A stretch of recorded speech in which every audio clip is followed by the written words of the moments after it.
ఇది నా ఎక్స్పీరియన్స్ చెప్పబోతున్నాను మీకు. ఏంటంటే నేను కూడా బీటెక్లో చదువుతున్నప్పుడు మంచిగా బాగానే ఉంది. ఒక స్టేజ్లో వచ్చేటప్పటికి లోక ఆశలు, లోక శరీరాశలు, అన్ని నేత్రాశలు, అన్ని జీవడంబం అన్ని కలిగి లోకం వైపు ఎక్కువ ఉన్నప్పుడు, బాధతో ఉన్నప్పుడు, దిగులుతో ఉన్నప్పుడు, వ్యాధులతో ఉన్నప్పుడు, రోగంతో ఉన్నప్పుడు, ఎవరు పట్టించుకోలేనప్పుడు ఒక్కడినే ఉన్నా. అంతకుముందు నా దగ్గర డబ్బు ఉన్నప్పుడల్లా నా ఫ్రెండ్స్ నా చుట్టూ ఉన్నవారు నా దగ్గర నుంచి డబ్బులు తీసుకుని ఎంత ప్రేమించేవారు అంటే అంత ప్రేమించేవారు, అంత అలాగ ఉండేవారు.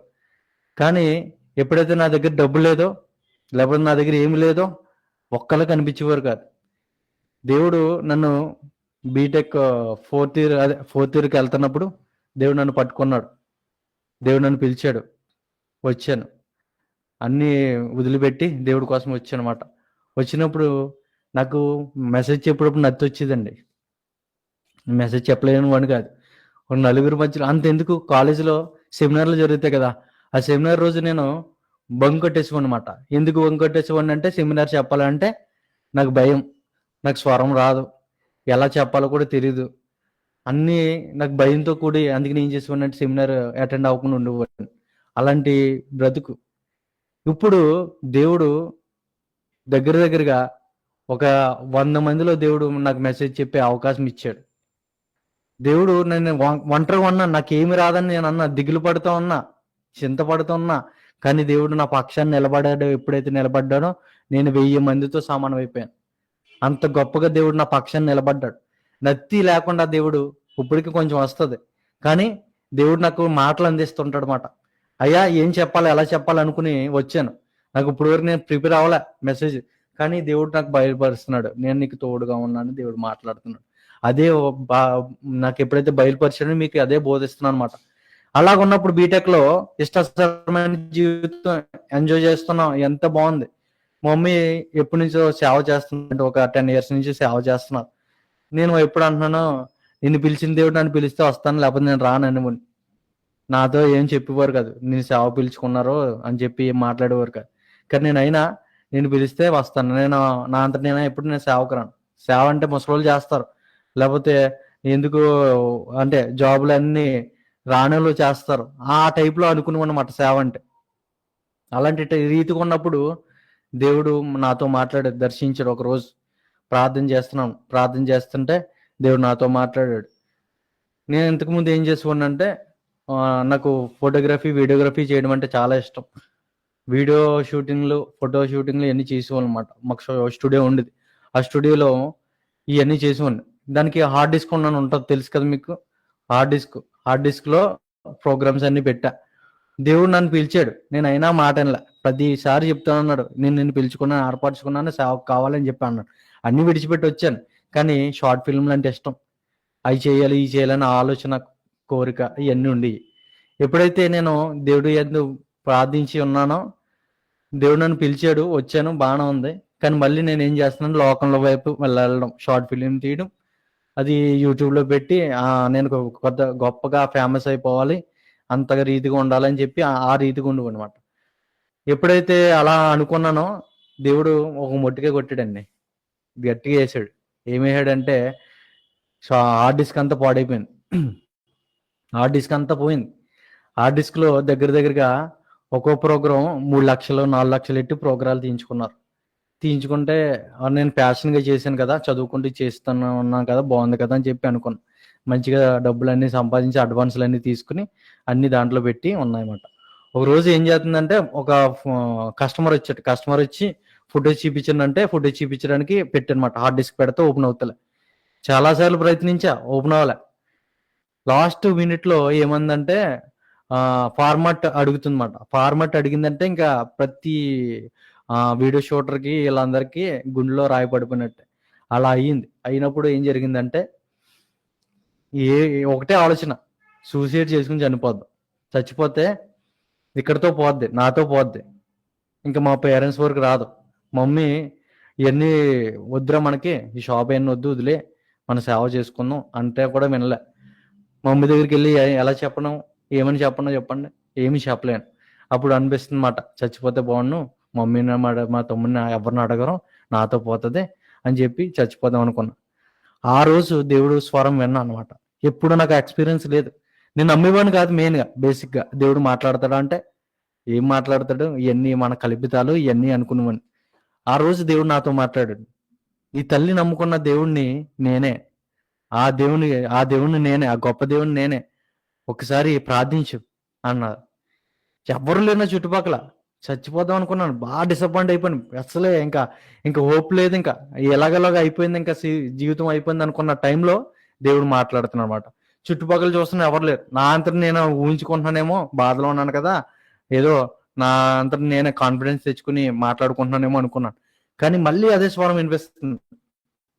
వినిపిస్తే ఏం చేశానంటే, సర్లే ప్రార్థన చేద్దామని చెప్పి ఎళ్లి ప్రార్థన చేశా.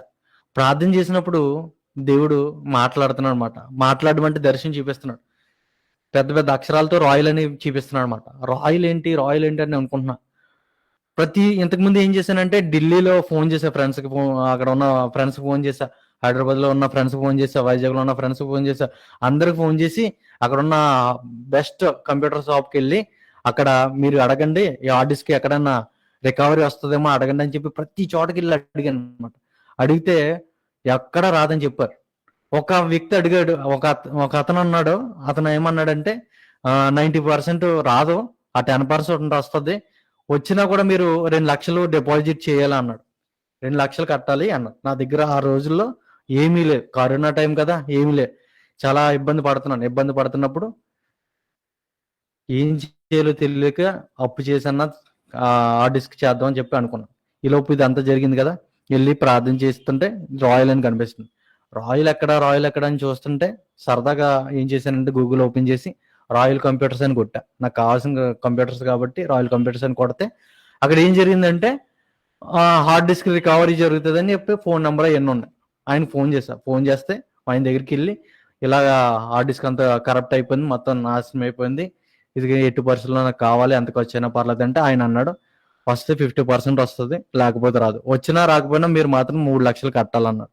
నా దగ్గర రూపాయి లేదు. ఈరోజు ఇలా చెప్పగలుగుతున్నానంటే నా తల్లి ప్రార్థన. ఇంతలాగా నన్ను నడిపించింది. ఏంటంటే ఇంకా ఏదైతే అవుతది నా తల్లికి చెప్దామని వచ్చి చెప్పా. చెప్తే వెంటనే ఆమె ఏమందో తెలుసా? "ఏం భయపడకు. దిగులు పడకు. దేవుడు మనకు తోడుగున్నాడు." మన దేవుడు చాలా అద్భుతాలు కార్యాలు చేశాడు. నిన్ను మలుచుకోవడానికి నీకు ఒక ఇదో వే ఏర్పాటు చేశాడు కాబట్టి నీకు ఒక కష్టం కలిగింది. ప్రార్థిద్దాం అని చెప్పి ఏం చేసామంటే నేను, మా తమ్ముడు, మమ్మీ కలిసి ముగ్గురం చెయ్యి పట్టుకొని ఉపవాసం ఉండి ప్రార్థన చేసామాట. ప్రార్థన చేసిన తర్వాత ఆయనతో మాట్లాడాం.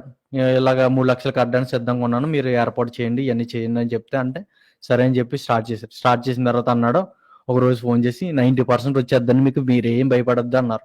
మళ్ళీ కొన్ని రోజులు పోయిన తర్వాత అన్నాడు, మీ హార్డ్ డిస్క్ అంతా లోన స్క్రాచ్‌లు పడిపోయినాయి.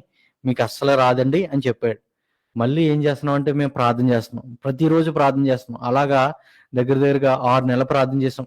అలా ప్రార్థన చేస్తున్నప్పుడు రోజు రోజుకి నాలో ఉన్న విశ్వాసం పెరుగుతుంది. నాలో ఉన్న ఏంటి హోప్ అన్నీ పెరుగుతున్నాయన్నమాట. పెరుగుతున్నప్పుడు చాలా సంతోషంగా ఉంటున్నాను. భయం లేదు, దిగులు లేదు, అంతా పోయింది. వత్తది పోద్దని ఫిక్స్ అయిపోయాను. కానీ ఒకరోజు ఫోన్ చేసి ఆయన మీ ఫుటేజ్ రాదన్నాడు. మళ్ళీ కొంచెం నిరాశపడ్డా. మళ్ళీ అయినా ప్రార్థన చేశాం. ఆ రోజు మళ్ళీ ఉపవాసం ఉండి ప్రార్థన చేస్తే మీ ఫుటేజ్ మొత్తం వచ్చేసిందని ఒకరోజు ఫోన్ చేశాడు మొత్తం. దాంట్లో ఉన్న ఫుటేజ్ మొత్తం వచ్చేసిందంట. ఫోన్ చేశాడు. ఫోన్ చేసి ఇలాగ మీ ఫుటేజ్ అంతా వచ్చేసింది. మీరు తీసుకోండి 3,00,000 కట్టనన్నాడు. డబ్బులు లేవు. డబ్బులు లేకపోతే మళ్ళీ ఏం చేస్తున్నాం అంటే ఫుటేజ్ రాదన్న వాళ్ళందరూ నోరు మూసేశారు కదా! ఫుటేజ్ ఇచ్చాడు దేవుడు. ఫుటేజ్ ఇచ్చినప్పుడు ఈ కార్యం చేసిన దేవుడు ఆ కార్యం కూడా చేయలేడా? చేస్తాడని చెప్పి మళ్ళీ ఏం చేసామంటే ఉపవాస ప్రార్థన ప్రకటించి మళ్ళీ ముగ్గురం కలిసి చెయ్య పట్టుకొని ప్రార్థన చేస్తే దేవుడు మేము చెప్పమాట. మా పరిస్థితి అండి. మేమేం చేయలేము. మాకు చాలా లోలో ఉన్నాము మేము అని చెప్పి ప్రార్థన అడిగితే ఆడికి ఏం జరిగిందంటే ఆయన హృదయం ప్రేరేపణ కలిగినట్టుంది. ఆయన ముస్లిం. ఏమైందంటే సర్లే అమ్మ సగం ఇవ్వండి. 1,50,000 ఇవ్వండి అన్నాడు. 1,50,000 సర్లే అప్పు చేద్దామని వెళ్ళాం. ఎక్కడ అప్పుల పుట్టల. అంటే కరోనా టైం కదా అందరికి డబ్బులు కావాలి. మళ్ళీ ఇంకా ధైర్యం వచ్చి ఏం చేసామంటే ప్రార్థన చేసాం మళ్ళీ. మళ్ళీ ప్రార్థన చేసినప్పుడు దేవుడు ఈసారి మా మమ్మీ మాట్లాడారు మాట ఆయనతో. మాట్లాడి మాది చాలా లేను ఫ్యామిలీ అండి. చిన్నప్పుడే మా హస్బెండ్ చనిపోయారు. చిన్నప్పటి నుంచే వీళ్ళని పెంచుతున్నాను అని చెప్పి అన్నీ చెప్పుకొచ్చేటప్పటికి ఆయన ఏమన్నాడంటే లాస్ట్‌కి వచ్చేటప్పటికి, "ఏం లేదండి. జస్ట్ ఒక 45,000 తీసుకురండి" అన్నాడు. దేవుడు నాకు చేసిన అద్భుత కార్యం చాలా గొప్ప కార్యమే అది నా లైఫ్‌లో. నా లైఫ్ టర్న్ అయిపోతది అన్న టైంలో దేవుడు నన్ను పట్టుకున్నాడన్నమాట. అదే చనిపోదాం అన్న టైంలో దేవుడు నన్ను పట్టుకొని ఈ అద్భుత కార్యం చేశాడన్నమాట నా పట్ల. నేను నమ్మలేకపోయాను. 45,000 ఏంటి 3,00,000 నుంచి 45,000కి హార్డ్ డిస్క్ వచ్చింది. హార్డ్ డిస్క్‌కి మొత్తం ఫుటేజ్ అంతా వచ్చింది. ఆ టైంలో నేనేం చేశానంటే మొత్తం ఫుటేజ్ అంతా ఎవరి కాళ్ళకి ఇచ్చేసి ఇంక షాప్ తీసేయమాట. ఓన్లీ ఇంకా అప్పటి నుంచి చదువు అన్నీ ఆపేసి మొత్తం పూర్తిగా దేవుడి మీద డిపెండ్ అయ్యి సేవ చేయడం మొదలుపెట్టామాట. ఆ టైంలో చిన్న గుడిసె. ఆ గుడిసెలో 7గురితో స్టార్ట్ చేసాం సేవ. ఇప్పుడు 70 మంది అయ్యారు. అందరూ యవనస్తులు చాలామంది పాపంలో ఉండి చాలా దొంగ ఊబిలో కూరుకుపోయి వ్యభిచారం తలంపులతో ఉన్నవారు అందరూ ఉన్నారు. అలాంటి వారిని రక్షించాలి. నా వల్లే చాలామంది ఉన్నారు. వీళ్ళందరిని నడిపించాలని చెప్పి ఒక ఆశ కలిగి ప్రార్థన చేస్తూ ఉన్నప్పుడు దేవుడు నన్ను పట్టుకుని వారితో కూడా మాట్లాడేలా చేశాడు. నేను అన్నాను కదా! సెమినార్ చెప్పడానికి కూడా నాకు మాటలొచ్చేవి కాదు. కానీ నాలాంటి మాటలు వాళ్ళకి అర్థమయ్యి వాళ్ళు మారుమనసు పొంది ఓ 10 మంది రక్షణకొచ్చారు. అంత గొప్ప దేవుడు నడిపించాడు నన్ను. అప్పుడు మాట రాని వాడిని, నత్తివాడినైన మోషేని ఎలా వాడుకున్నాడో దేవుడు నన్ను అలాగే వాడుకుని మాట వచ్చేలా చేశాడన్నమాట. గొప్పగా అంటే నేను ఎక్కువ ఫేస్ చూపించను ఎవరికి. ఇదే ఫస్ట్ టైం నేను ఫేస్ చూపిస్తున్నాను అన్నమాట. ఎందుకంటే నేను కనిపించకూడదు, దేవుడు కనిపించాలని నా ఆశతో ఉన్నాను. అంతే. అందుకని వాయిస్ ఆఫ్ క్రైస్ట్ 2021 అనే ఇన్‌స్టాగ్రామ్‌లో ఎక్కడ నేను కనిపించను. నా వాయిస్ వినిపించాలి అని అనుకుంటాను.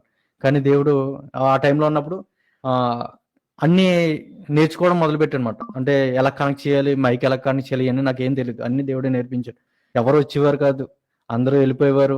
ఎవరి పనిలో వాళ్ళు ఉండేవారు. ఎవరు సహాయం చేసేవాళ్ళు. అప్పుడు నాకు దేవుడు మైక్ సెట్ చేయడానికి అన్ని విధాలుగా హెల్ప్ చేశాడన్నమాట. అన్ని జ్ఞానం ఇచ్చి బైబిల్ ట్రైనింగ్ అయ్యేలాగా జ్ఞానం ఇచ్చాడన్నమాట. అంతలాగా దేవుడు నడిపించాడన్నమాట. అప్పుడు మళ్ళీ అనుకునేవాడిని, అయ్యా అందరూ మంచి మంచి పాటలు రాస్తున్నారు కదా! నేను ఏ పాట రాయలేనని గురించి, నా జీవితంలో చేసిన ప్రతి కార్యం గురించి నేను నీ కోసం ఏం చెప్పుకోవాలయ్యా? ఎంతో చేసావు నా జీవితంలో ప్రతి కార్యం చేసుకుంటూ నీ గురించి నేను పాట రాసుకోవాలయ్యా అని చెప్పి ఒకరోజు ఏడుస్తూ ఉన్నాను. అందరూ విడిచిపెట్టేశారు. ఆయన నువ్వు నన్ను విడిచిపెట్టలేదు. ప్రతి క్షణం నాకు తోడుగా ఉండి నడిపించావు. నమ్మదగిన దేవుడివి. నా పట్ల ఎంతో ప్రేమ చూపించి నడిపిస్తూ వచ్చావు. నీకోసం నేను ఏం చేయలేదయ్యా. నాకు స్వరం రాదు, పాటలు పాడడం రాదు, నాకు మ్యూజిక్ వాయించడం రాదు, ఏమి రాదు. కానీ నాకు ఆశ ఉందయ్యా. నీకోసం నేను పాట పాడాలంటే ఆశ ఉందయ్యా అని చెప్పి ఆడుకున్నప్పుడు దేవుడు